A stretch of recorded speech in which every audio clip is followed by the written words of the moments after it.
الله لا إله إلا هو الحي القيوم لا تأخذه سنة ولا نوم. Bismillahirrahmanirrahim.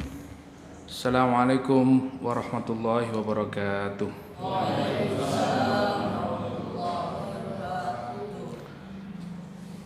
Innal hamdalillah nahmaduhu wa nasta'inuhu wa nastaghfiruh wa na'udzu billahi min shururi anfusina wa min sayyiati a'malina. May yahdihillahu fala mudilla lahu wa may yudlilhu fala hadiya lahu. Asyhadu an la ilaha illallah wahdahu la syarika lah wa asyhadu anna Muhammadan abduhu wa rasuluh. Allahumma shalli ala Muhammad wa ala ali Muhammad. Allahumma inna nas'aluka ilman nafi'an wa rizqan thayyiban wa amalan mutaqabbalan, amma ba'du. Alhamdulillah, kita bersyukur kepada Allah. Pada malam hari ini kita dipertemukan kembali di dalam kajian tafsir Al-Quran. Mudah-mudahan dengan istiqomahnya kita di dalam kajian tafsir, mengkaji ayat-ayat Allah Subhanahu wa taala, Allah menambahkan keimanan di dalam diri kita dan menjadikan kita orang-orang yang senantiasa istiqamah, berpegang teguh kepada agama Allah, dan mudah-mudahan Allah wafatkan kita dalam keadaan husnul khatimah. Amin. Pada malam hari ini kita sampai pada surat Al-Baqarah ayat 219 dan 220. Ya, silakan dibuka Qur'annya.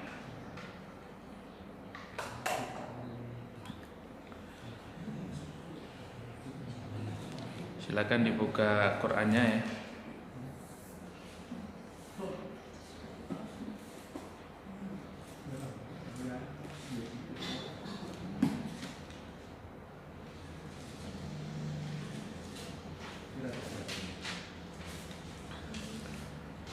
Ya, 219 dan 220.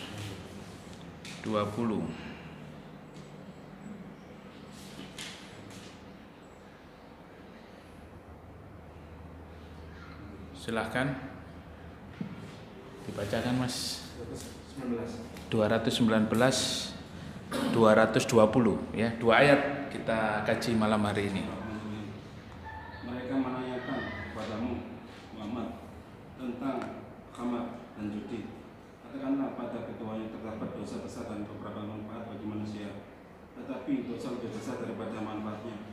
Dan mereka menanyakan kepadamu tentang apa yang harus mereka infakkan. Katakanlah kelebihan dari apa yang diperlukan.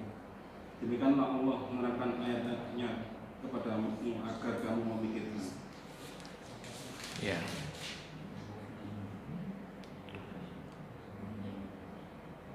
Tentang dunia dan akhirat, mereka menanyakan kepadamu Muhammad tentang anak-anak yatim. Katakanlah, memperbaiki keadaan mereka adalah baik, dan jika kamu mempergauli mereka, maka mereka adalah saudara-saudaramu.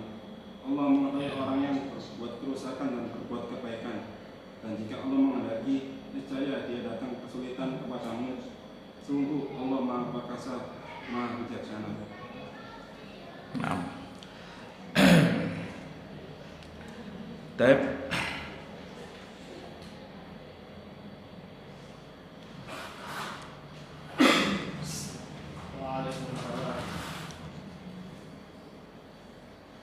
Tadi sudah diterjemahkan ya.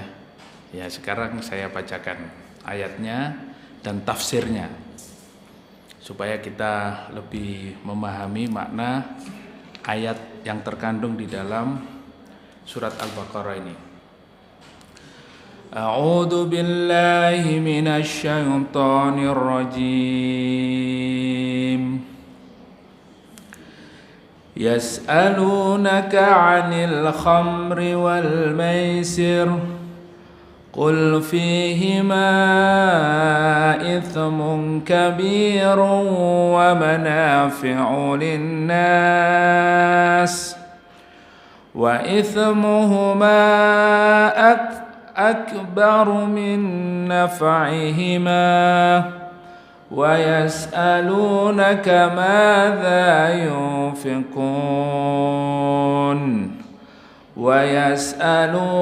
ماذا ينفقون قل العفو كذلك يبين الله لكم الآيات لعلكم تتفكرون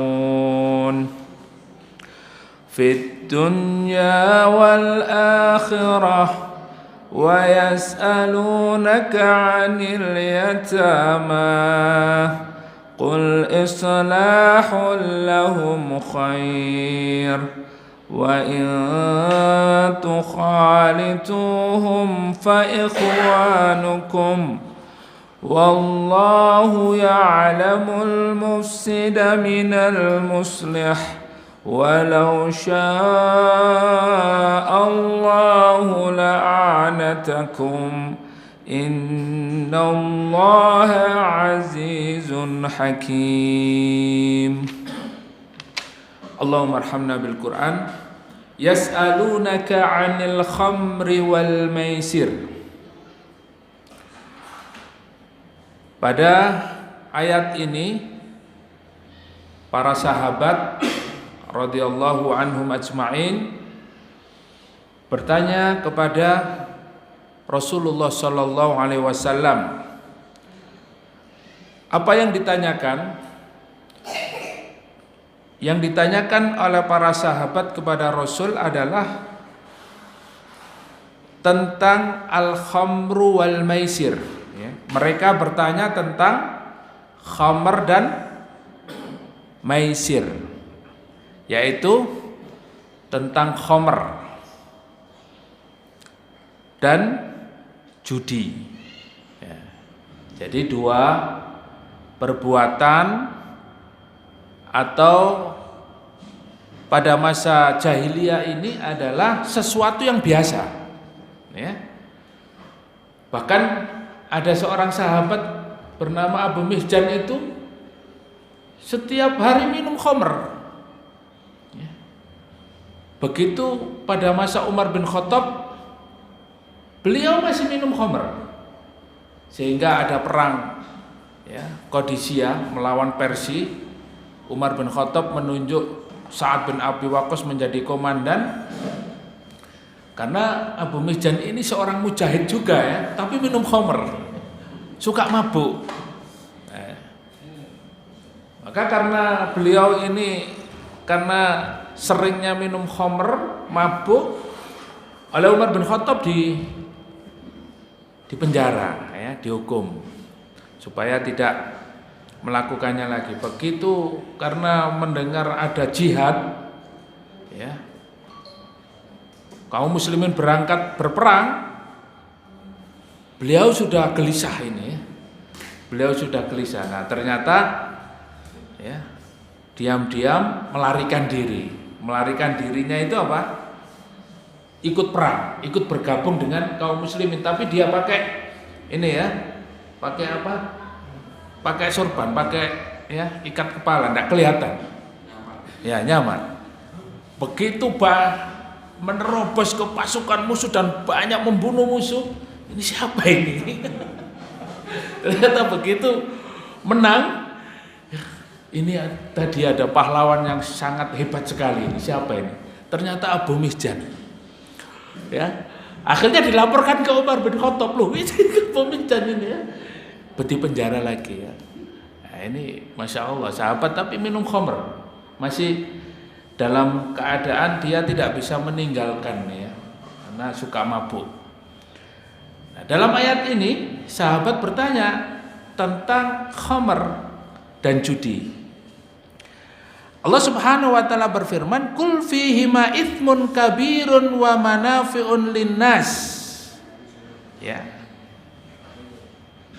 Kemudian Allah memberikan wahyu melalui malaikat Jibril menyampaikan kepada Rasulullah, katakan bahwa dalam khamr, ya, dalam khamr dan juga judi itu memang mengandung manfaat, ada manfaatnya, ya, ada manfaat enggak khamr? Ya. Kalau saya tidak pernah mabuk ya, jadi nggak tahu. Ngeplay ya. Ya. Jadi kalau di dalam tafsirnya itu ada seorang ulama mengatakan, apa motivasi orang itu minum khamr? Mabuk-mabukan itu apa? Merasa dia seperti raja-raja itu, ya. Wah, seperti raja-raja dan menumbuhkan keberanian, ya. Jadi kalau misalnya tawuran itu, kalau mabuk itu lebih berani, ya. Pede. Berarti mabuk dulu, ya. Nah. Allah Subhanahu wa taala mengatakan, ya memang khamr itu ada manfaatnya, Wa manafi'ul linnas wa ismuhuma akbar. Tapi dosanya lebih besar, lebih banyak madharatnya daripada manfaatnya. Nggih napa mboten? Ya, mabuk itu ada manfaatnya tapi sedikit sekali, lebih banyak madharatnya. Begitu pula judi. Judi itu ya kadang menang, kadang kalah. Nek menang, wah, terus-terusan, ya, tombok terus, ya, nombok 100 dapat 1 juta, nombok 1 juta oleh 200 juta, ya. Begitu kalah, nombok terus 200 juta, dodol omah, dodol sawah, dodol, ya, bojone didol. Nah, ini bahayanya sampai seperti itu, habis semuanya, akhirnya jadi gelandangan. Wa ismu ma kabir, kata Allah Subhanahu wa taala, khamr dan judi itu dosanya lebih besar, madharatnya lebih besar daripada manfaatnya. Enggak ada manfaatnya, ya, ada pun sedikit sekali. Dalam ayat ini juga yang sudah kita baca tadi, mereka juga bertanya, wa yas'alunaka madza yunfikun. Para sahabat juga bertanya, ya. Karena beberapa sahabat ini mereka memiliki kelebihan harta, ya. Mereka bertanya tentang apa yang harus diinfakkan, bagaimana cara menginfakkan harta ini. Qulil afwa, kata Allah Subhanahu wa taala, katakan kepada mereka, ya, bahwa menginfakkan harta itu adalah kalau mereka sudah memiliki kelebihan harta, ya. Yang paling penting adalah mengutamakan dirinya sendiri, keluarganya, dan ketika sudah cukup, tidak mengapa dia menginfakkan hartanya. Tapi nanti kita akan mengkaji, ya, apa maksudnya kulil afwa ini, mencukupkan untuk apa? Kadzalika yubayyinullahu lakumul ayati la'allakum tatafakkarun. Begitulah Allah memberikan keterangan, ya, tentang ayat-ayatnya agar kalian berpikir. Artinya Islam ini sudah menentukan maslahat dan madharatnya, ya. Segala sesuatu yang ada di dunia ini itu sudah diatur di dalam Islam. Dan Islam mengarahkan kepada kita agar mendapatkan kehidupan yang lebih baik. Allah tidak mungkin mengarahkan hambanya itu kepada sesuatu yang madharat, kepada sesuatu yang membahayakan, tidak mungkin. Jadi Allah menciptakan langit dan bumi, menciptakan manusia, menciptakan tumbuh-tumbuhan, menciptakan hewan dan lain sebagainya, ya. Memerintahkan kita sholat, zakat, puasa, haji, berjihad. Ini semuanya ada maslahatnya. Allah melarang kita khamar, judi, zina, ya, dan lain sebagainya. Larangan-larangan yang diberikan oleh Allah tentu ada manfaatnya, ya. Sehingga kita mengetahui mana yang manfaat, mana yang madarat, mana yang membahayakan diri kita, mana yang bermanfaat untuk kita. Ini sudah diatur di dalam Islam.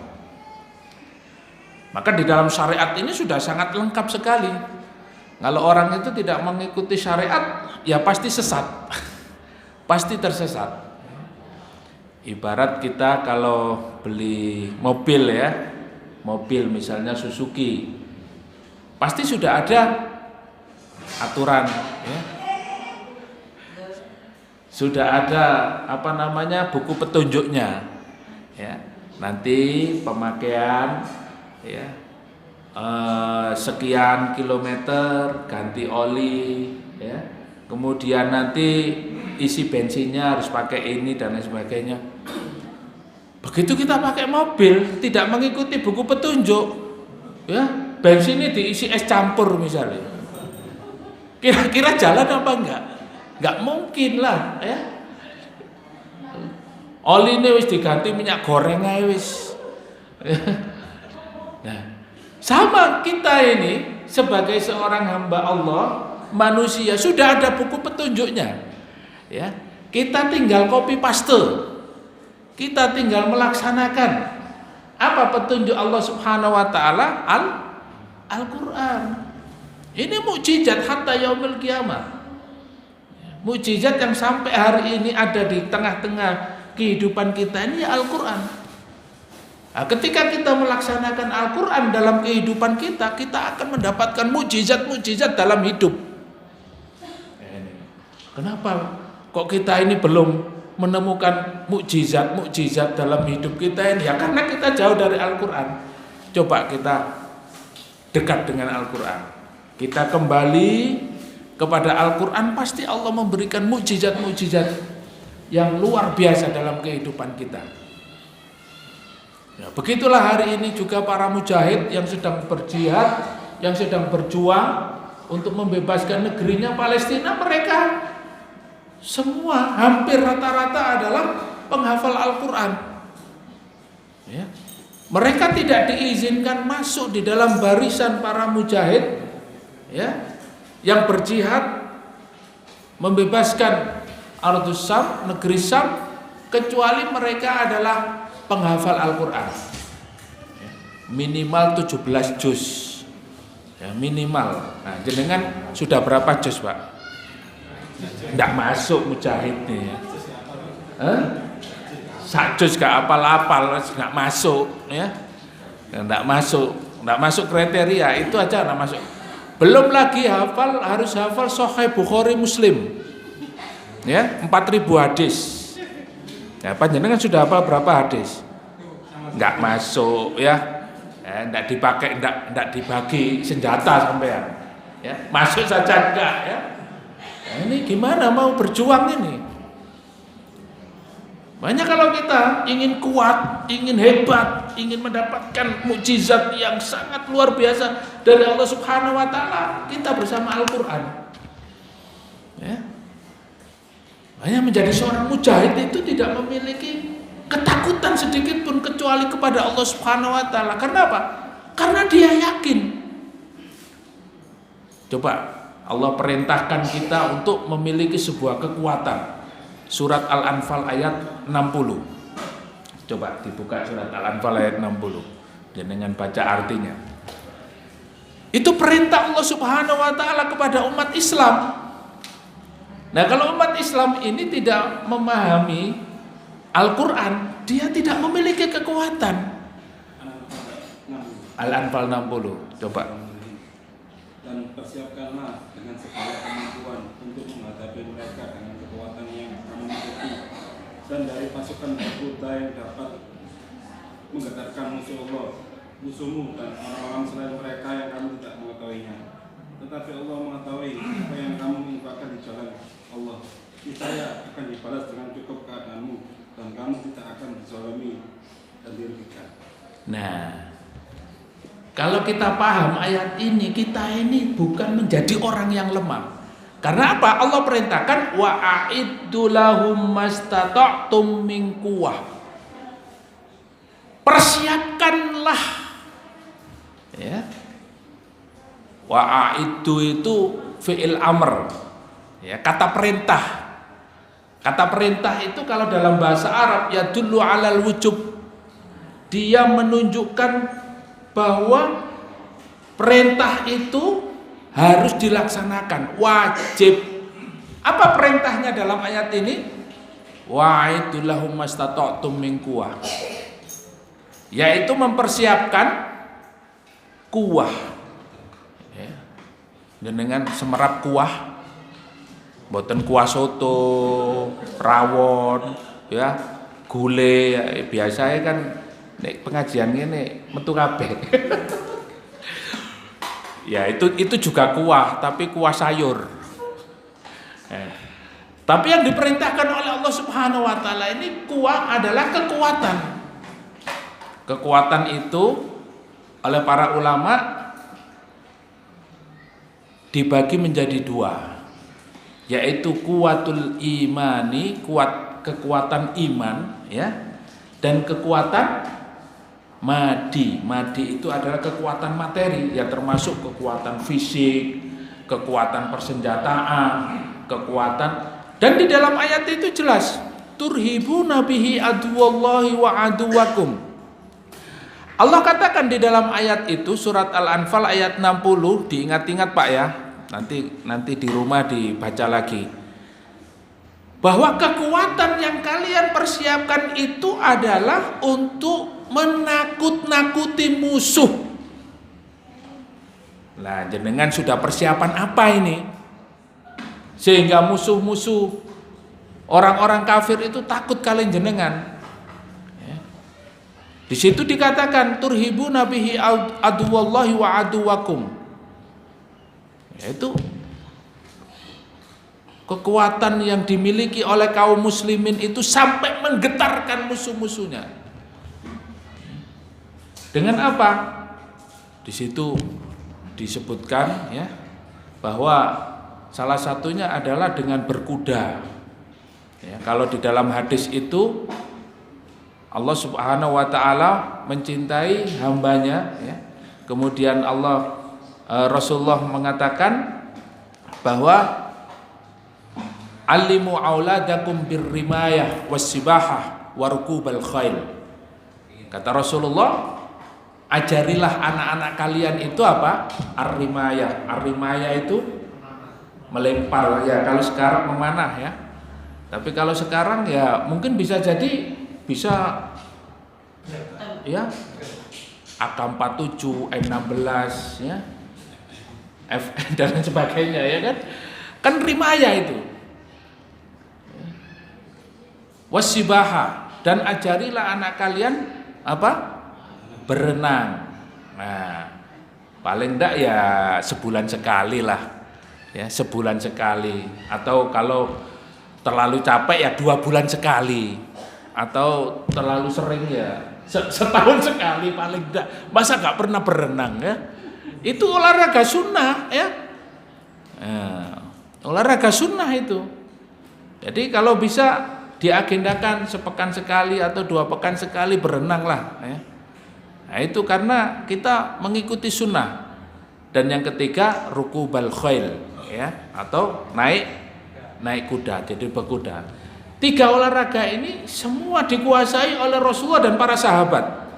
Memanah, berenang, dan berkuda. Sehingga apa? Sehingga pasukan muslimin itu ditakuti. Kalau sudah menyerang melalui laut, wah, ini Sa'ad bin Abi Waqqas saja kudanya itu bisa berjalan di atas air. Ya, ini luar biasa. Jadi jago berenang semua, Pak. Ya, kalau sudah penyerangannya lewat laut, wah aku gak iso ngelangi, mundur. Ya. Akhirnya ya lemes, musuh tertawa-tawa, ya akhirnya diserang Pak, habislah umat Islam.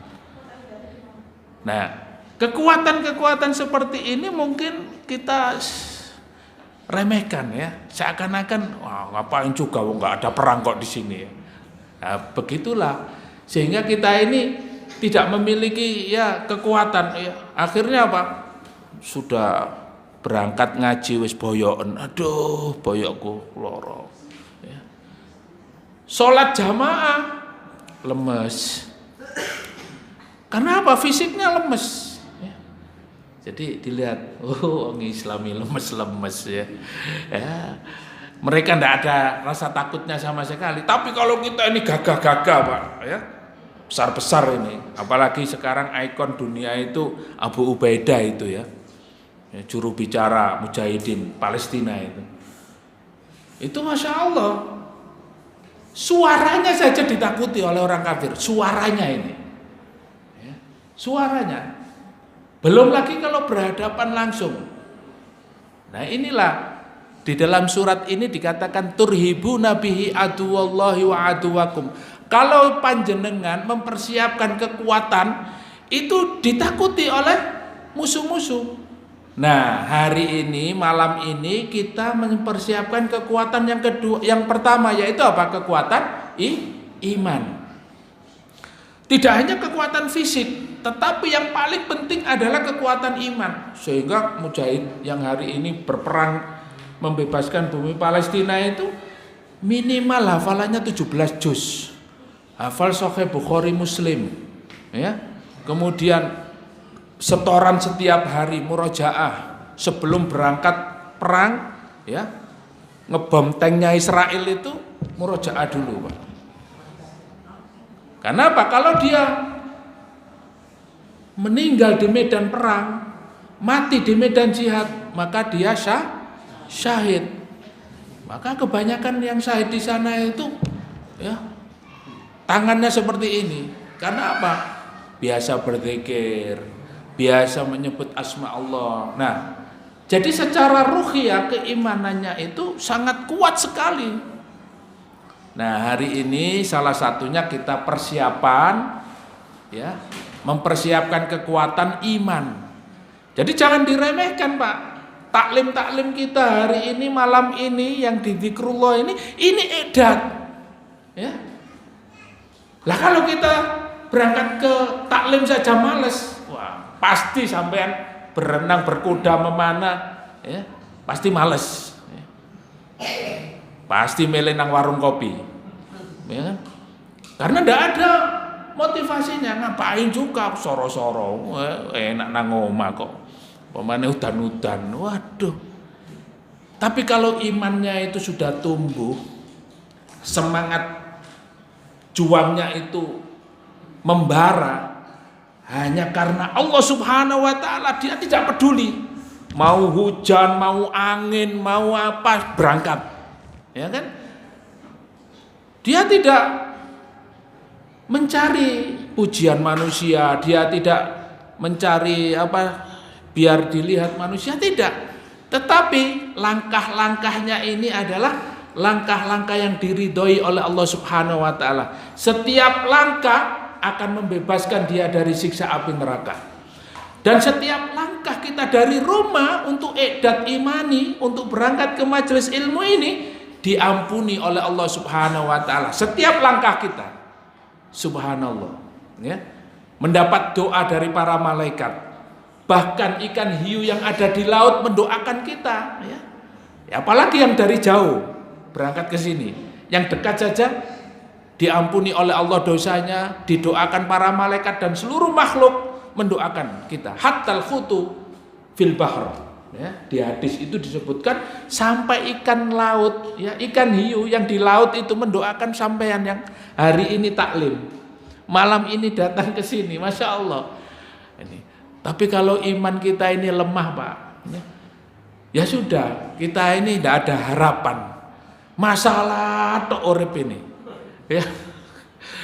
Hidup ini penuh dengan masalah. Begitulah kalau dia tidak memiliki iman yang kuat, ya, apalagi kita menghadapi musuh yang betul-betul ada di depan mata kita, pasti lari, ya, pasti lari, milih selamat.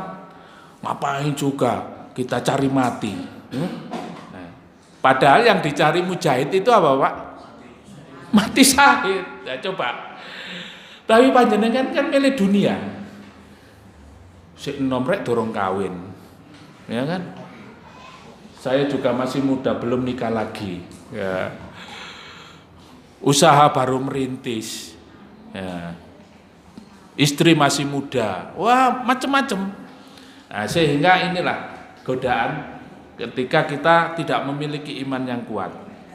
Nah, ini para sahabat bertanya tentang apa yang harus diinfakkan. Kemudian Allah Subhanahu wa taala mengatakan qulil afwa, dan di dalam ayat selanjutnya bahwa apa yang ada di dalam Islam itu, di dalam ayat-ayat yang sudah diturunkan untuk umat Islam ini adalah fungsinya agar kita berpikir, ya, la'allakum tatafakkarun fit dunya wal akhirah, di dunia dan di akhirat. Nah, artinya maslahat hidup kita itu adalah di dunia dan di akhirat. Jadi kita hidup ini harus memiliki tujuan. Apa tujuannya, Bapak Ibu yang dimuliakan oleh Allah? Wa ma khalaqtul jinna wal insa illa liya'budun. Jelas nggih tujuannya? Tujuan hidup kita apa? Beribadah kepada Allah Subhanahu wa taala. Nah, orang itu sekarang ada yang mikir masalah kuliner, fokus dengan urusan memasak, nanti ya bisnisnya harus begini, omsetnya harus begini, enggak mikir, ya. Dia nanti pokoknya untung, ya. Nah, sholatnya ditinggal, infaknya, ya, juga tidak pernah, menyantuni anak yatim juga tidak pernah. Yang penting untung, omsetnya harus naik terus. Nanti kalau sudah nanti apa namanya bangkrut, baru dia terasa. Ya, ada keberkahan. Nah, ada yang berpikirnya orang itu terkait dengan masalah bisnis. Hidupnya hanya digunakan mikir bisnis, mikir jual beli, ya. Ada yang digunakan untuk mikir perempuan aja, ya.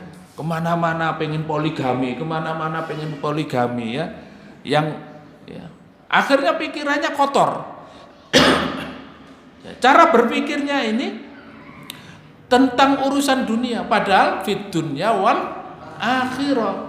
Orang Islam harus berpikir maslahat dunia dan akhirat. Fid dunya hasanah wa fil akhirati hasanah wa qina adzabannar.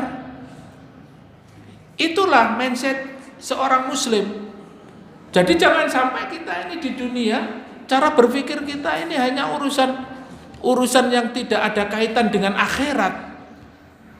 Nah, tapi orang Islam, semua apa yang dia lakukan sejak bangun tidur sampai tidur lagi nilainya adalah ibadah, ya.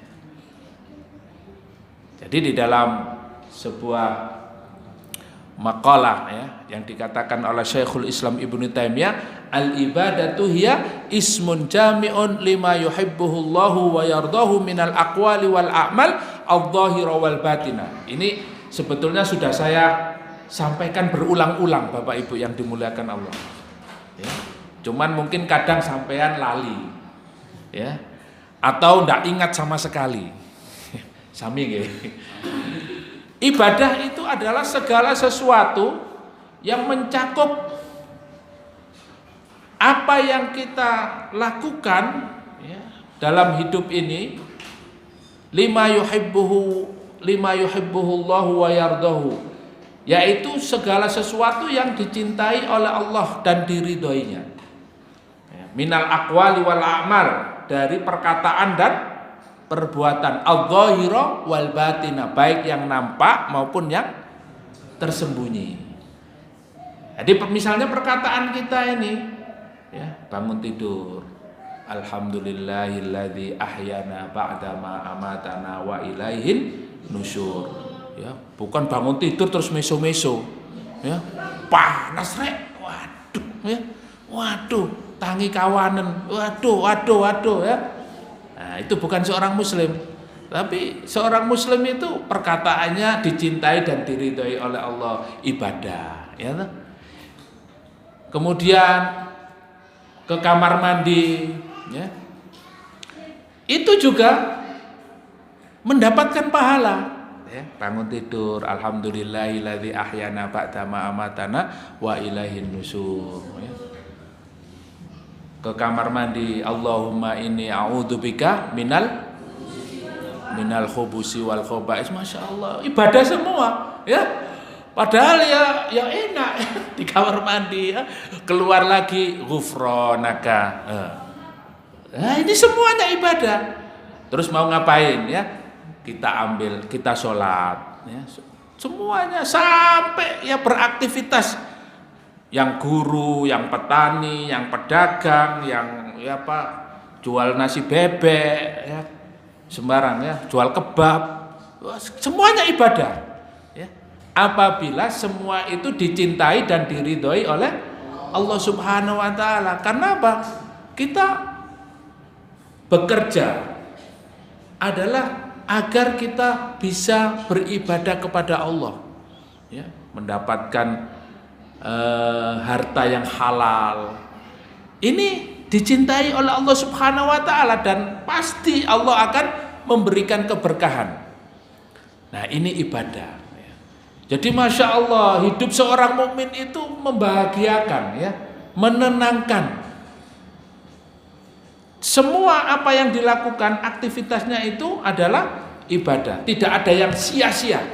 Tidak ada aktivitas seorang muslim itu sia-sia, nggak ada. Nah, apalagi datang ke majelis ilmu. Ini adalah jihad kita, iqdad kita, persiapan kita untuk melawan musuh, ya. Hari ini kita ini termasuk apa? Iqdad, ya. Dan iqdad itu adalah satu amalan yang sangat mulia. Nah, iqdad kita bisanya ya taklim sambil minum kopi, nanti tahu campurnya keluar, ya, rawon, Masya Allah enak Pak. Dan ini termasuk amalan yang dimuliakan oleh Allah Subhanahu wa taala kalau niatnya iqdad, ya. Tapi kalau niatnya golek tahu campur, ya. Ya. Innamal a'malu binniyat. Ya, kita dapatnya ya itu, Pak. Makanya niatnya harus benar. Baik, kita masuk pada pembahasan, ya, tafsirnya. Yas'alunaka 'anil khamri wal maisir. Qul fihima ismun. An Umar, dari Umar ibnu Khattab, beliau berkata, lamma nazala tahrimul khamr, ketika turun pengharaman khamr, ya, beliau mengatakan, qala Allahumma bayyin lana fil khamri bayanan syafian fanazalat hadhil ayah. Umar berkata, ya Allah, jelaskanlah tentang masalah khamr ini sejelas-jelasnya, seterang-terangnya, ya. Jadi Umar itu berdoa kepada Allah supaya urusan khamr ini itu tidak samar, harus terang, jelas. Kemudian turun ayat ini, yas'alunaka 'anil khamri wal maisir qul fihima itsmun kabir. Mereka bertanya tentang khamar dan judi. Katakanlah di dalamnya itu, di dalam keduanya itu itsmun kabir, dosa besar. Fada'a Umar faqara'at alaihi faqala Allahumma bayyin lana fil khamri bayanan syafian fanazalatil ayah fi suratin nisa, ya ayyuhalladzina amanu la taqrabus salata wa antum sukara. Jadi khamr ini tidak langsung diharamkan, Pak. Karena apa? Karena pada zaman jahiliyah dulu ya khamr ini adalah seperti jamu gitu ya. Ya. Kayak jamu gitu. Jadi mengeluarkan angin ya.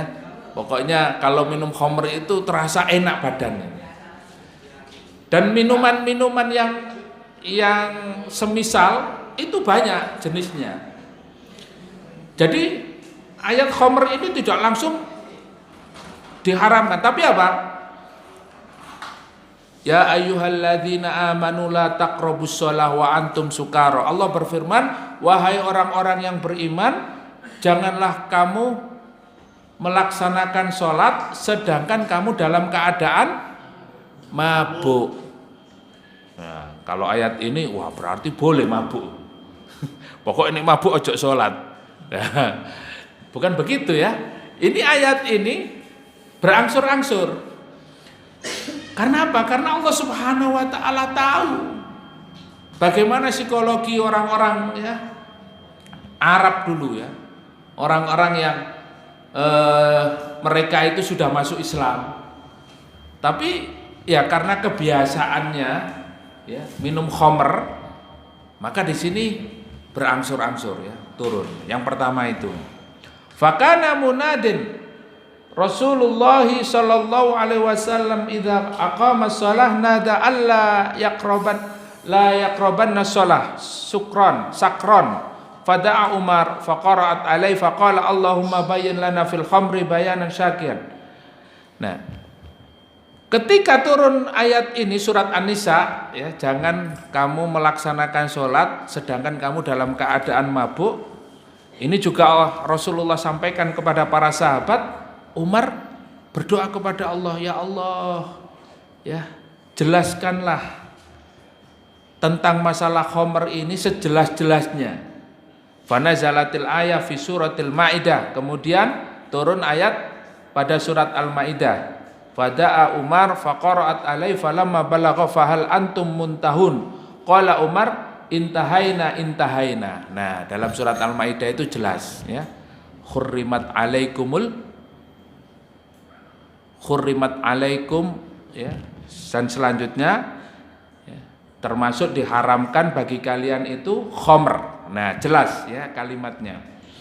Kemudian fahal antum muntahun ya, sampai ayat tersebut wa hakadza rawahu Abu Dawud wa Tirmidzi wan Nasa'i.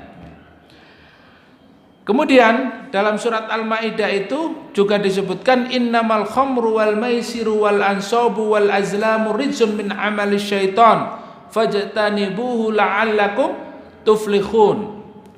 Dari Abu Hurairah disebutkan dalam surat Al-Maidah itu disebutkan bahwa sesungguhnya khamr ya, pertama khamr, judi, wal ansabu ya, dan sesajen ya, memberikan sesembahan kepada berhala ya, wal azlamu, dan juga mengundi nasib, rijsun min amali syaiton, adalah amal yang dilakukan, perbuatan-perbuatan yang dilakukan syaitan. Fajtanibuhu la'allakum tuflihun, maka Allah Subhanahu wa taala perintahkan hendaknya kalian jauhi amal-amal tersebut.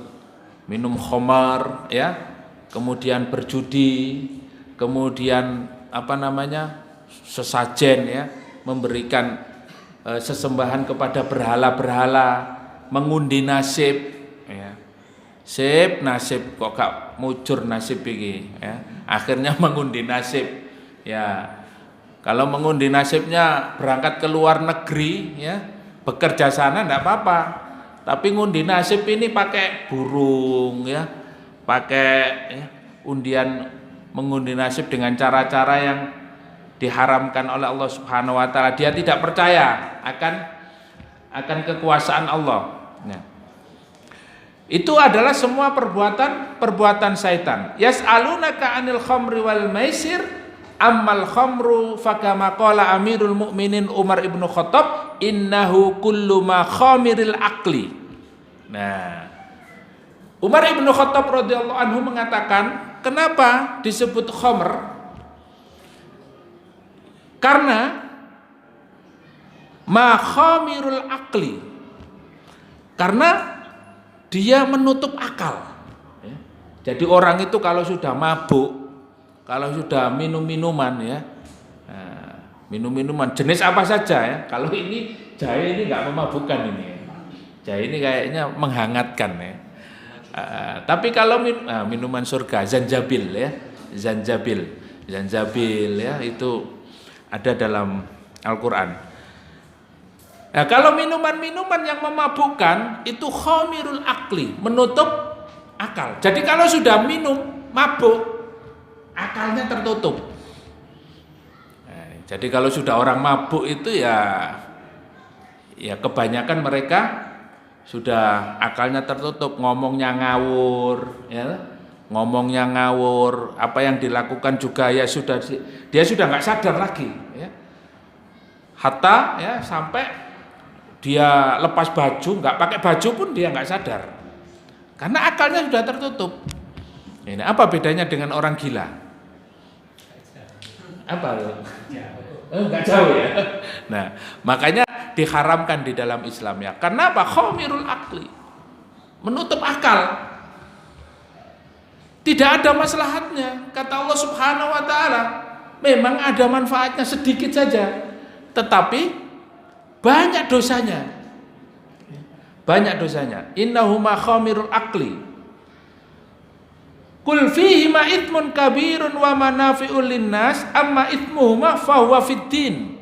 Adapun dosanya adalah di dalam masalah agama. Ya, haram hukumnya minum khamr. Wa ammal manafi'u fadunyawiyah min haitsu inna fiha nafa'al badan wa tahdimut ta'am. Kalau manfaatnya itu dalam urusan dunia, Pak. Tapi kalau dosanya dalam urusan agama, jelas diharamkan oleh Allah Subhanahu wa taala, ya. Ya, enggak mungkin lah kita ini sholat dalam keadaan mabuk, ya. Kemudian melaksanakan ibadah-ibadah yang lainnya dalam keadaan mabuk. Dan ini menutupi akal, sehingga kita ini dalam melaksanakan semua aktivitas itu harus dalam keadaan sadar, ya. Maka dalam hadis rufi'al qalam, ada rufi'al qalam itu bagi apa? Orang anak kecil, ya. Kemudian orang gila, orang yang sedang tidur, itu rufi'al qalam. Jadi memang nggak dicatat, Pak. Kalau kita misalnya ketiduran gitu ya, ketiduran ya enggak apa-apa. Karena apa? Karena kita ketiduran, kemudian belum melaksanakan sholat, setelah bangun ya sholat. Nah ini. Tapi kalau orang yang tidak rufi'al qalam, orang yang sadar dalam keadaan bangun, dalam keadaan sadar, kemudian dia juga dewasa, bukan anak bayi, ya waktunya zuhur datang, waktunya azan, waktunya sholat ya sholat. Nggak boleh. Wah, saya ini sedang tidak sadarkan diri saya ini. Mabuk, waktu asar mabuk, ya, waktu maghrib mabuk. Wah, ini saya tidak berkewajiban untuk melaksanakan sholat. Nah, itu tidak boleh. Dalam urusan din diharamkan khamr ini karena apa? Bahaya, dosanya besar. Dalam urusan dunia memang ada manfaatnya. Apa manfaatnya? Di dalam tafsir disebutkan naf'ul badan. Ya, panjenengan, ya saya nggak pernah mabuk ya Pak ya, jadi saya nggak tahu manfaatnya untuk apa. Tapi katanya memang badan jadi seger. Nggih napa mboten? Kirangan nggih. Nah, kecuali yang pernah minum ya, bisa tambah kuat Pak. Kuat. Hoak. Nah, jadi ada minuman-minuman itu ya kalau memang untuk pelaut ya itu menghangatkan badan. Jadi minuman-minuman keras, minuman-minuman yang beralkohol, minuman-minuman yang itu memang sangat ya ada manfaatnya untuk kesehatan, tapi sedikit ya, sedikit. Kemudian wa tahdimu ta'am, untuk ya biasanya koki-koki itu ya, chef itu ya, untuk masakan yang lebih enak itu dikasih arak, dikasih minuman-minuman yang biar sedap katanya ya, biar enak untuk supaya melezatkan makanan. Nah, ini diantara manfaat duniawiyah, tapi di dalam kacamata syariat agama diharamkan, tidak boleh. Nah, itu. Makanya di dalam ayat ini kul fihima ithmun, katakan bahwa khamr itu banyak mengandung madharat, banyak dosanya daripada manfaatnya. Wa ikhrajul fudalat wa tashidu ba'dal adhan wa ladzatu syiddatil matrabah allati fiha kama qala Hasan bin Thabit fi jahiliyah wa nashrabuha fatatrukuna mulukan wa asdan la yanhanahunal liqa. Nah ini ya, jadi dulu pada masa jahiliyah itu ketika ditanya kenapa kamu minum khamr, ya kami meminumnya itu kami adalah seakan para raja. Nah, kami ini seperti raja kalau minum minuman itu. Nah, kemudian membuat kami lebih berani, tidak takut kepada siapapun. Nah, ini kata Hasan yang dulu pernah jahiliyah, ya pada masa jahiliyah. Jadi ketika ditanya, lapo sampean ngombe minum-minuman itu ya, itu jawabannya itu. Wa kadza bai'uha wal intifa yasmanuha wa ma kana yakmishuhu ba'dhum minal maisir fayanfa'uhu ala nafsihi au iyalihi. Nah, begitu juga masalah judi. Ya. Judi itu ada manfaatnya, kalau untung ya lumayan lah, ya. Gini betul. Ya, poker apa lagi? Judi-judi online itu. Sekarang orang males kerja, Pak. Karena apa? Sudah ada chip. Sudah ada chip, Indomaret ada chip, ya. Warung kopi menyediakan chip. Semuanya pakai chip sekarang. Ya. Mereka berharap dengan melakukan itu ya bisa memenuhi kebutuhan sehari-hari. Lumayan rek isok gawe tuku beras. Ya. Lumayan bisa gawe tambahan cicilan sepeda motor. Lumayan isok gawe bayar SPP. Dari mana? Chip. Ngene apa mboten? Kok nggih? Itu diantara manfaatnya tapi sedikit, ya. Lebih banyak potensinya kalah sampean. Ya. Betapa banyak orang yang gantung diri gara-gara chip. Ya toh? Betapa banyak orang yang berangkat ke rel sepur gara-gara chip, ya, gara-gara ya kalah, Pak. Aduh, kalah. Ya. Akhirnya pinjaman online, ya. Pinjaman online sudah mencapai sekian juta, ya. Kemudian tagihannya berkali lipat. Ada orang yang pinjaman 100 juta, itu tagihannya 1 miliar. Loh iya, ini sudah masuk viral dan orangnya bunuh diri, Pak. Lah gimana utang 100 juta kok tagihannya 1 miliar? Gara-gara pinjaman online. Buat apa? Beli chip. Ini bahaya. Bahaya sekali. Fayunfiqu ala nafsi au iyalihi, paling tidak ya di dalam masalah judi ini ya, kalau sampean menang ya paling ya bisa dipakai untuk beli apa gitu aja. Ya. Menangnya sedikit sekali. Walakin hadhil masalih la tuwazi madharratuhu wa mafsadatuhu rajihah. Tapi ya, ingat, al-masalih manfaatnya itu sangat sedikit sekali. Lebih banyak apa? Mafsadatuhu rajihah. Yang paling jelas cetha welo-welo itu ya mafsadatnya, kerusakannya. Ya mungkin sampean kalau menang sekali-kali bisa pulang, Dek, Masya Allah Dek, menang Dek, ya, seneng ya.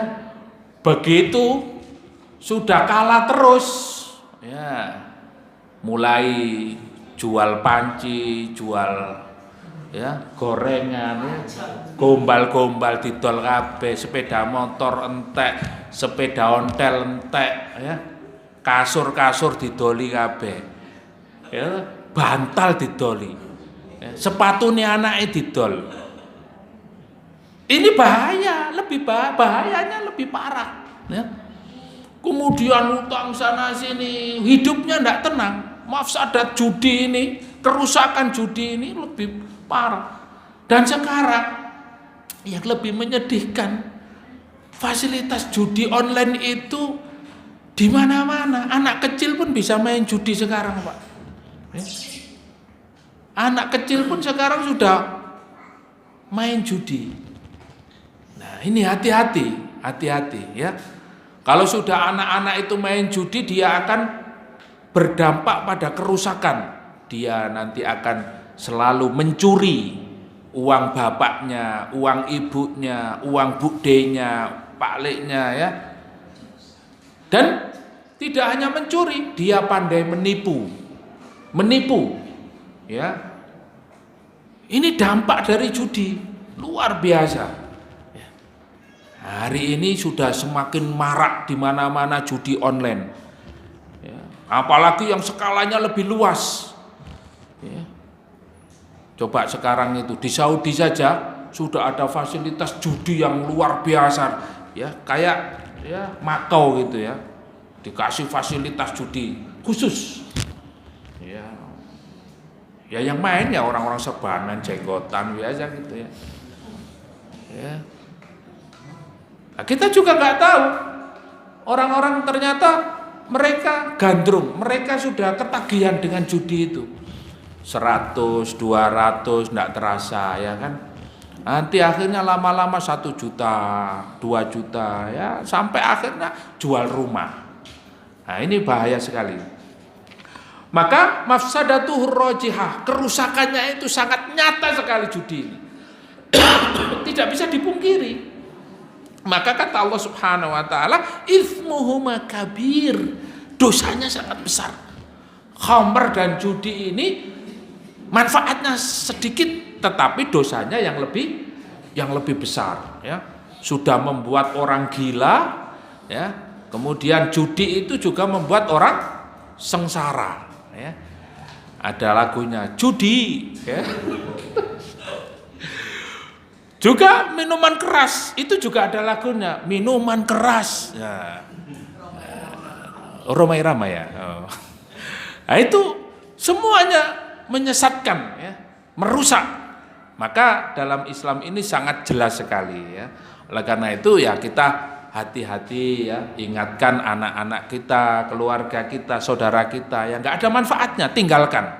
Ya, kalau kita tinggalkan, insya Allah Allah akan memberikan yang lebih baik. Ada sekarang rempah-rempah, Pak Tejo ini ya jualan herbal, itu lebih menguatkan tubuh, menyehatkan, ya.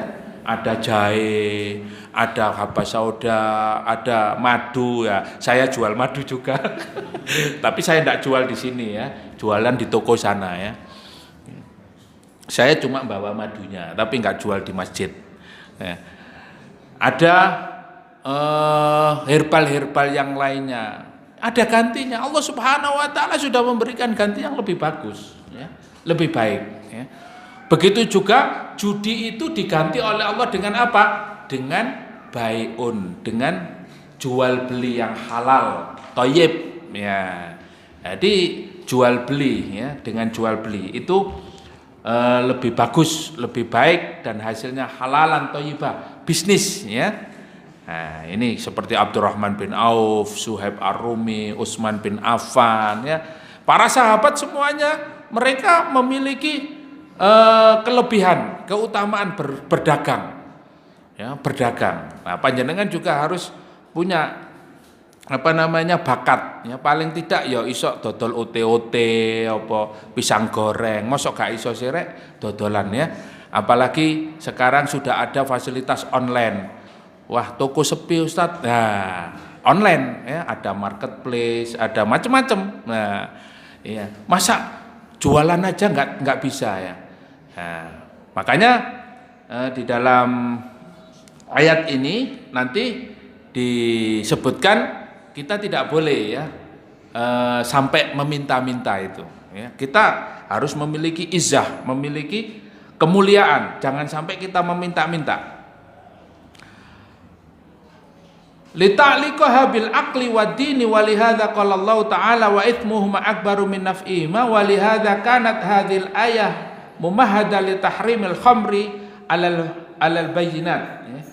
Wa lam takun masrahatan bal ma'ridatan wa lihadza qala Umar Allahumma bayyin lana fil khamri bayanan syafian. Nah, ini sudah insyaallah. Kemudian di dalam ayat ini juga ya, dalam ayat yang kedua, ayat yang terakhir, wa yas'alunaka madza yunfikun. Nah, dalam ayat ini para sahabat juga bertanya tentang apa? Tentang masalah infak ya. Apa yang harus saya infakkan? Nah, di dalam ayat ini ada penjelasannya bahwa anna Mu'ad ibnu Jabal wa Sa'labah ataya Rasulullah. Mu'ad bin Jabal dan Sa'labah sahabat Nabi datang kepada Rasulullah. Faqala, keduanya berkata kepada Nabi, ya Rasulullah, inna lana arqa'an wa ahlina min amwalina. Nah, Mu'ad bin Jabal dan Sa'labah ini berkata kepada Rasulullah, ya Rasulullah, saya ini punya budak. Punya budak bisa saya jual dan mahal, lumayan. Dan ini saya masih memiliki sekian. Kemudian fa anzalallah wa yas'alunaka madza yunfikun. Wa qala wa yas'alunaka madza yunfikuna qulil afwa. Allah Subhanahu wa taala langsung menjawab bahwa apa yang kamu infakkan itu adalah al-afwa. Nah, al-afwa di sini qala ma yafdalu an ahlika, yaitu sesuatu yang bisa mencukupi keluargamu. Artinya ya, kalau kita sudah cukup, untuk kita cukup, untuk keluarga cukup, nah baru kita mengeluarkan untuk sedekah, untuk infak. Nah, itu yang pertama. Kemudian kulil afwa dari Anas wa ghairi wahid annam qalu fi qouli kulil afwa yakni al fadlu. Kalau kita memiliki kelebihan harta ya, ini kita keluarkan harta tersebut. Wa an rabi aidon afdalu malika wa atyabahu.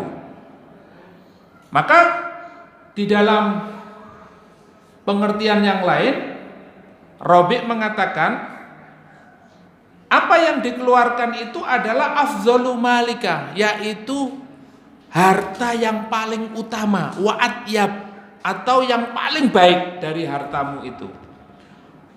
Kemudian wal kullu yarja'u ilal fadl, dan semuanya kembali kepada yaitu kelebihan. Apa yang kita miliki ya, kelebihan harta kita yang kita miliki itu yang kita keluarkan. Kemudian Di dalam pengertian yang lain, An Auf anil Hasan yas'alunaka madza yunfikun kulil afa qala dzalika alla yajhadu malaka tsumma taqudu tas'alun nas. Nah, ini yang paling penting ya. Diperhatikan Bapak-bapak, ibu-ibu yang dimuliakan oleh Allah, jangan sampai apa yang kalian keluarkan atau kalian infakkan, kalian sedekahkan itu menjadi beban ya, menjadi beban. Kemudian tas'alun nas, sementara kamu meminta-minta kepada orang. Nah, ini tidak boleh ya. Jadi jangan sampai kita mensedekahkan harta kita, tapi kita juga meminta karena kita tidak punya. Nah, ini berarti menjadi beban. Maka perkataan para ulama yang paling kuat adalah ketika kita menginfakkan harta itu apabila kita memiliki kelebihan. Tapi ada yang mengatakan kalau memang kita ini ingin menginfakkan harta kita, maka harta yang terbaik yang kita miliki kita sedekahkan, tidak masalah. Yang penting akidahnya, keimanannya kuat. Kita tidak minta-minta, nggak apa-apa. Sebagaimana Abu Bakar As-Siddiq dan Umar ibnu Khattab, beliau berlomba-lomba dalam masalah infak. Suatu hari Umar datang kepada Rasulullah. Umar datang dengan membawa setengah dari hartanya, separuh dari hartanya dibawa kepada Rasulullah. Ya Rasulullah, saya infakkan hartaku separuhnya untuk perjuangan di jalan Allah. Kemudian tidak lama datanglah Abu Bakar As-Siddiq. Apa kata Abu Bakar? Ya Rasulullah, aku infakkan seluruh hartaku untuk perjuangan di jalan Allah. Apa kata Umar? Sampai hari ini saya tidak pernah mengalahkan apa yang dilakukan oleh Abu Bakar As-Siddiq. Saya memang tidak bisa mengalahkan amalan Abu Bakar As-Siddiq. Ya. Umar separuhnya, ternyata Abu Bakar seluruhnya, masya Allah ya. Tapi Umar ini sebetulnya ingin mengalahkan amalan Abu Bakar, tapi Umar selalu kalah, ya. Selalu kalah dengan Abu Bakar As-Siddiq.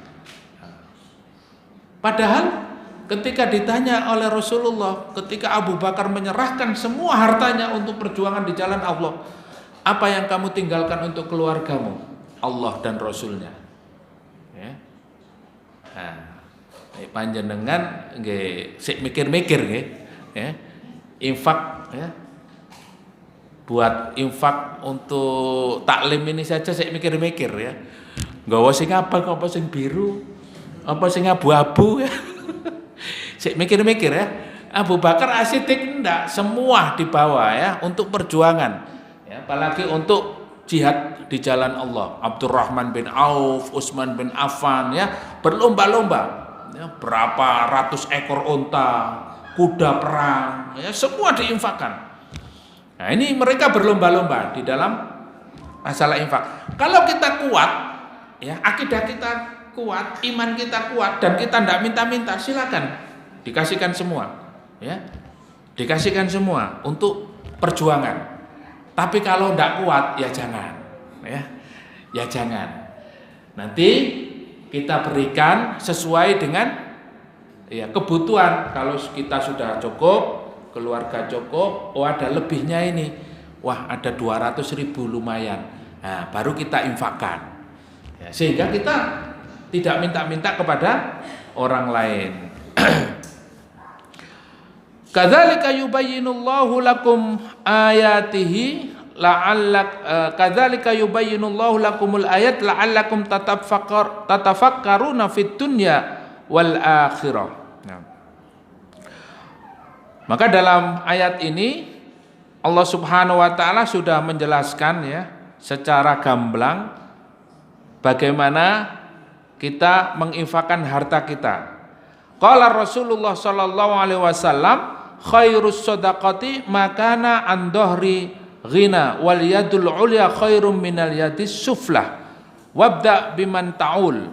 Nah, sebaik-baik sedekah adalah yang memiliki kekayaan ya, yang memiliki kekayaan dan tangan di atas lebih baik daripada tangan yang yang di bawah. Wabda biman ta'ul. Ibni Adam, innaka intabdul fadla khairun laka wa in tumsikhu syarrun laka wa la tulamu ala kafaf. Wahai anak Adam, sesungguhnya engkau menginfakkan, memiliki kelebihan, ya, kelebihan harta, dan engkau berikan itu lebih baik bagimu. Dan janganlah engkau menahan hartamu, ya. Karena itu apa? Syarrun laka. Jadi kalau bisa infak, ya keluarkan hartanya. Karena apa? Karena Rasulullah SAW bersabda, wala tangkusus shadaqah minal mal. Ya. Tidak akan berkurang, kata Rasulullah, harta yang kamu berikan, harta yang kamu sedekahkan itu tidak berkurang. Ya. Memang kita sudah kasihkan, ya, misalnya kita infak 1 juta, ya, 1 juta. Secara dohir, ya, kasat mata kita, ya kita mengurangi. Punya 10 juta, kita keluarkan 1 juta. Wah, nanti berarti tinggal 9 juta. Nanti nggak cukup buat daftar ulang, misalnya buat SPP, buat cicilan, buat lain-lain, buat modal usaha dan lain, nggak cukup. 1 juta yang sudah kita keluarkan itu, kata Rasulullah, layang kusu, tidak berkurang sama sekali. Bahkan di dalam nanti surat Al-Baqarah kita akan kaji tafsirnya, kita akan diganti oleh Allah Subhanahu wa taala 700 kali lipat. Ya, kalau 1 juta kali 700 berarti jadi berapa, Pak? Ya, 700 juta. Masya Allah, ya. Itu kalau kita yakin. Kalau kita nggak yakin, ya wah 1 juta ya gawe anu del entek. Ya. Tapi kalau kita infakkan, Allah Subhanahu wa taala mengganti 1 juta itu dengan sesuatu yang kita min haitsu la yahtasib, rezekinya tidak disangka-sangka. Ya, 1 juta diganti oleh Allah Subhanahu wa taala dengan kesehatan keluarga kita. Kita diberikan tambahan rezeki, mungkin dari jualan kita tambah laris, dapat partner yang baru, macam-macam. Ya. Itu kalau kita yakin, maka Rasulullah mengatakan tidak berkurang harta yang kita sedekahkan itu. Ya. Kemudian dalam ayat ini juga disebutkan bahwa ini terakhir ya Pak ya. Kita habiskan. Wa yas'alunaka 'anil yatama. Para sahabat juga bertanya tentang anak yatim. Nah, jadi ayat ini Masya Allah ya, tentang masalah khamar, judi, kemudian masalah apa? Infak ya. Infak, dan yang terakhir anak yatim. Suatu hari ada seorang sahabat itu datang kepada Rasulullah. Ya Rasulullah, hati saya ini kok semakin hari semakin keras, semakin atos, ya. Gelisah, wis pokoknya enggak karu-karuan. Urip iki kok tambah sumpek, ya. Bahasa wong Surabaya kan enggak. Tambah sumpek, dari Pak Jokowi, ruwet. Urusan tambah ruwet. Negara ruwet, ya. Wah, ruwet kabeh. Ya. Apa kata Rasulullah? Rasulullah memberi nasihat. Imsah ra'sal yatim yalinu qalbak. Ya. Jadi sahabat yang hatinya keras itu dinasihatkan oleh Rasulullah, dinasihati. Imsah ra'sal yatim. Datanglah kepada anak yatim, usaplah rambutnya, yalinu qalbak. Pasti hatimu akan lembut. Nah, jadi anak yatim ini Pak, Masya Allah bisa melembutkan hati. Apalagi Rasulullah mengatakan, saya dengan anak yatim ini seperti ya, fil jannah, ya, seperti 2 jari ini. Nanti dia ketika menyayangi anak yatim, selalu mengelus rambutnya mereka, memenuhi kebutuhannya, merawat mereka, ya. Jangan khawatir, Pak. Ada jaminan kita bersama Rasulullah duduk berdua. Subhanallah, ya. Siapa yang tidak pengen, Pak? Ya. Saya aja duduk sama Pak Yoyo seneng kok. Ya. Apalagi duduk berdua di surga bersama Rasulullah. Masya Allah, ya. Siapa yang tidak senang, Pak? Imsah ra'sal yatim, ya. Peganglah, ya. Usaplah rambut atau kepala anak yatim itu, ya. Yalinu qalbak, niscaya hatimu menjadi lembut. Jadi sampean sumpek-sumpek ruwet-ruwet ya sudah, ya. Datang kepada anak-anak yatim itu, lihat, ya. Ya Allah, tidak seberapa, apalagi anak-anak yatim yang ada di Gaza itu, Pak. Ya Allah, ya. Kita ini tidak ada apa-apanya, keruwetan uripnya jenengan itu nggak ada apa-apanya, Pak. Mereka ditinggalkan ayah ibu semenjak bayi kok, semenjak bayi, ya. Mereka tidak ada yang merawat. Sebagaimana Rasulullah Shallallahu Alaihi Wasallam, beliau ditinggal, ya, ayah, ditinggal bapak Abdullah bin Abdul Muthalib semenjak di dalam kandungan. Ya.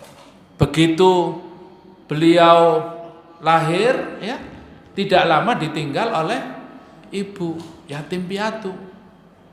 Ya. Masya Allah, ya.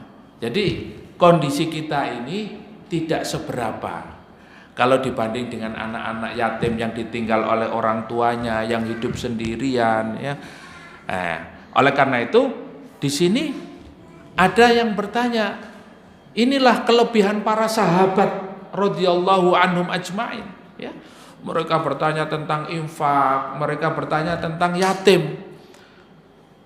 Wa yas'alunaka 'anil yatama qul islahul lahum khairun wa in tukhalituhum fa ikhwanukum wallahu ya'lamul mufsid minal muslih walau sya'allahu la'anatakum.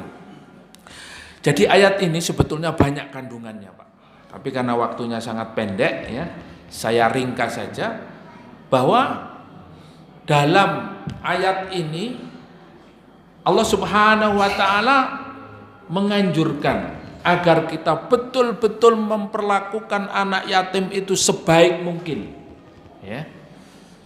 Nah, bahkan kita boleh, ya, mencampurkan harta kita dengan harta anak yatim itu boleh, ya.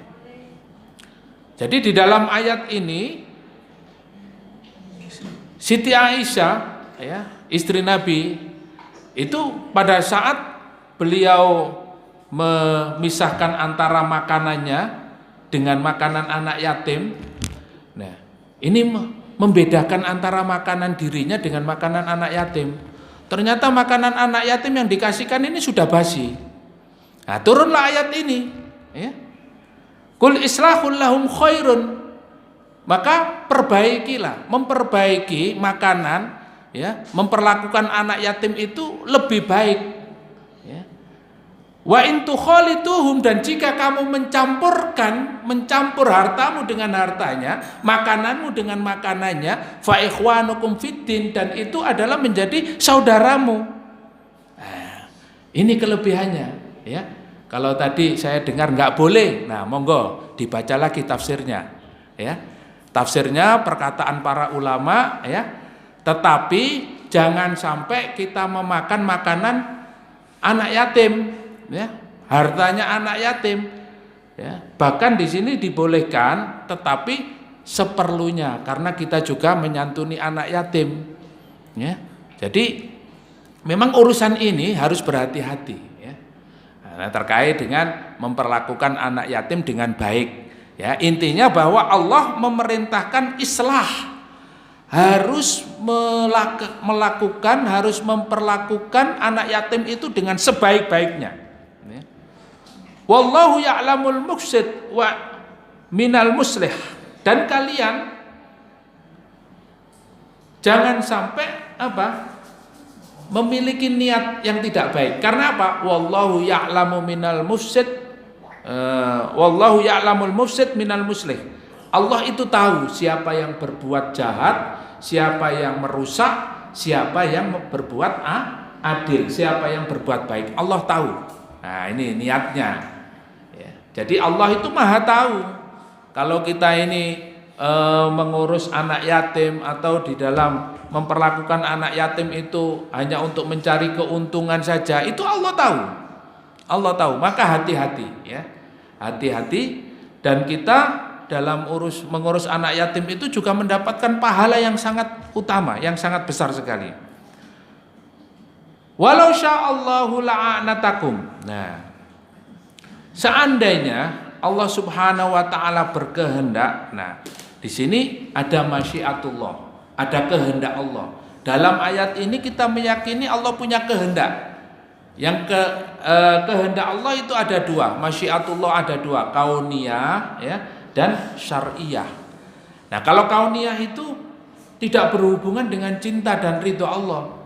Ya, Allah menciptakan iblis, Allah menciptakan setan, Allah menciptakan orang-orang ada maksiat. Itu kauniyah, itu kehendak Allah Subhanahu wa taala.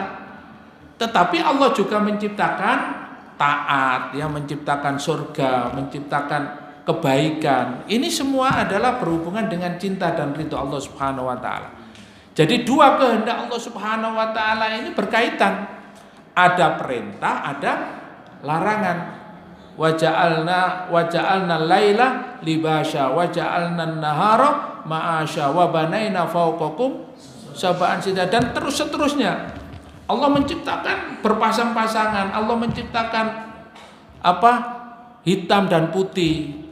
Allah menciptakan jelek dan baik, ya. Nah, ini adalah masyiah Allah Subhanahu wa taala. Kalau Allah berkehendak, ya, kalau Allah menghendaki sesuatu, maka Allah akan menjadikan baik semuanya. Tetapi Allah menciptakan misalnya menciptakan maksiat, menciptakan iblis, menciptakan setan, menciptakan ujian, menciptakan keburukan, itu untuk menguji kita. Ini untuk menguji hambanya. Supaya apa? Supaya kita bisa bersabar, kemudian kita taat kepada Allah Subhanahu wa taala, mendapatkan pahala yang lebih besar. Nah, jadi di dalam ayat ini, walau sya'allahu la'anatakum innallaha azizun hakim, ay walau sya'allahu ladayyaqa 'alaikum wa akhrajakum walakinnahu wasa'a 'alaikum wa khaffafa 'ankum. Kalau seandainya Allah berkehendak, kalian tidak akan bisa melaksanakan sesuatu yang diperintahkan oleh Allah. Kita merasa sulit, ya, apalagi mengurus anak yatim. Wah, mengurus anak yatim itu bukan sesuatu yang mudah, ya. Begitu juga melaksanakan syariat Allah ini, kalau Allah berkehendak, Allah jadikan ini adalah sesuatu yang sangat sulit, ya. Apalagi menghadapi Israel, ya. Apalagi menghadapi Israel. Walakinnahu wasa'a 'alaikum wa khaffafa 'ankum. Akan tetapi kehendak Allah Subhanahu wa taala ini kepada hambanya, Allah menjadikan urusan kita ini menjadi wasi', menjadi luas. Allah memberikan kemudahan.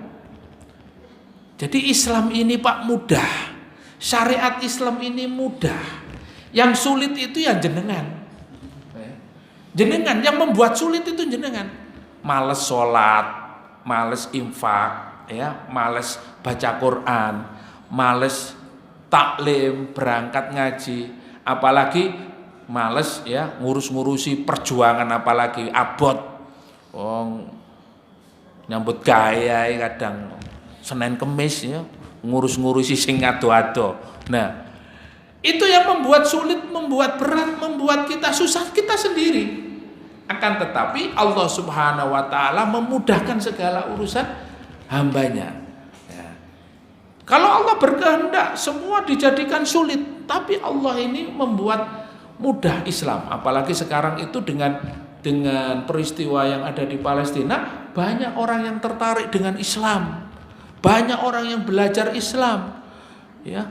Islam ini, cahaya Islam ini menembus, ya, timur dan barat. Orang-orang Eropa sedang gandrung sekarang dengan Barat, dengan Islam. Ya, jangankan orang Eropa, orang-orang Korea sekarang, orang-orang kafir, idolanya itu Abu Ubaidah. Ya, orang-orang kafir ini ya, dulu kalau ada drakor, ada film-film yang idolanya tampan, ganteng dan lain sebagainya, tapi tulang lunak, ya kan? Ini ada Abu Ubaidah yang di Palestina yang memimpin pergerakan perjuangan membebaskan, memerdekakan Palestina, muncul dengan sorbannya, hanya mata saja yang terlihat. Itu saja tertarik mereka itu. Sorotan matanya laki-laki banget. Laki-laki banget, ya. Jadi ternyata mereka ini baru menemukan sosok laki-laki pejuang itu ya di sini. Di dalam kasus ini, Masya Allah, inilah ya dunia ini berputar. Nah, sehingga kalau dalam Islam itu Allah Subhanahu Wa Taala memudahkan, inna ma'al usri yusra. Ya. Jadi Allah Subhanahu Wa Taala memudahkan segalanya. Yuridullahu bikumul yusra wala yuridu bikumul usr. Allah menginginkan kemudahan. Jadi jangan dibuat sulit Pak, Islam itu Pak. Yang sulit itu sampean sendiri, panjenengan sendiri yang membuat sulit. Islam itu mudah, ya. Islam itu mudah. Ya, kalau sudah mudah ya sudah dibuat mudah saja, ya. Jangan dipersulit lah, ya. Apalagi sampai mengkafir-kafirkan orang gitu ya. Ya udah dibuat mudah saja. Wa ma ja'ala 'alaikum min dini harajun, ya. Dan Allah Subhanahu Wa Taala tidak membuat agama ini menjadi sulit. Semuanya dimudahkan. Maka di dalam ayat ini Masya Allah ya, ada satu pelajaran hikmah yang luar biasa. Ada masyiatullah, kehendak Allah Subhanahu Wa Taala. Insya Allah kita yang hadir di sini semoga dimudahkan oleh Allah segala urusan kita. Semoga Allah Subhanahu Wa Taala menguatkan iman-iman kita dan Allah mewafatkan kita dalam keadaan husnul khotimah. Amin amin ya rabbal alamin. Mudah-mudahan bermanfaat kajian kita pada malam hari ini. Kita tutup dengan hamdalah dan kafaratul majlis. Alhamdulillahirabbil alamin. Subhanakallahumma wa bihamdika asyhadu an la ilaha illa anta astaghfiruka wa atubu ilaik. Kurang lebihnya mohon maaf. Assalamualaikum warahmatullahi wabarakatuh.